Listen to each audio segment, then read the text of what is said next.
efforts to control the worsening coronavirus pandemic in the U.S. On Friday, for a fourth straight day, a record was set for new infections. More than 184,000 Americans tested positive for the virus. Hospitalizations also hit a record high for a fourth consecutive day, reaching more than 68,000. An average of more than 1,100 Americans a day have died of the virus since last weekend. On Friday, President Trump said he expects Pfizer's vaccine to receive emergency use authorization in the coming weeks. But the vaccine needs to clear hurdles with the Food and Drug Administration. The president added that he would not issue new national restrictions. President-elect Joe Biden called the federal government's response, quote, woefully lacking. New York City began new restrictions on dining and gyms last night, and the city's schools could be next. Michael George is here in New York this morning with more. Michael, good morning. Dana, good morning. It's a step backwards for a city that's made so much progress in fighting the virus.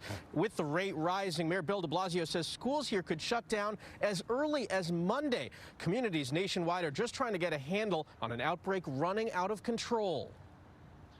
Intensive care beds in Utah, where they can find staff, are all filled. And Utah's daily number of cases there jumped to nearly 4,000 at one point this week, signaling to other states they need to act. Massachusetts did Friday. We're announcing today that we're going to reestablish a field hospital with 240 beds. During the spring surge, Massachusetts had to use field hospitals to take care of the overflow of patients. But now, as every state sees a surge, the disparity between states on what to do remains deep. Take masks. 28 states mandate masks be worn, while 10 don't.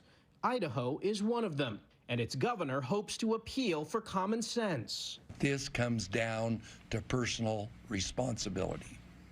Please wear a mask when you're around another person who's not in your household. In contrast, Oregon's governor Friday ordered a 2-week freeze on the number of people who can contact each other. It's about social get-togethers, which are limited to 2 households or a maximum of 6 people. Even college football has taken a tough stand.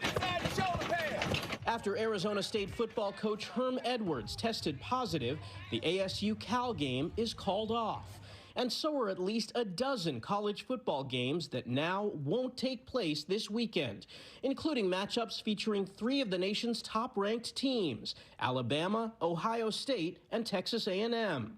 Then there's the upcoming holidays. That makes it very problematic because people out of necessity will be congregating indoors more than outdoors. This is a particular issue as we're approaching the holiday season of Thanksgiving. 1 in every 378 Americans tested positive for the virus this week, and a projection: the surge will be at its height in January. Dr. Michael Osterholm is a newly appointed member of President-elect Biden's virus task force. We're going to see by far the darkest days of this pandemic between now and next spring when vaccine becomes available. Now we're running it in the 120 to 130,000 cases a day. Do not be at all surprised when we hit 200,000 cases a day. And late last night, North Dakota's governor ordered a statewide mask mandate after months of saying it was unnecessary. The state now has the highest new case rate in the country. Michelle? Michael, thank you.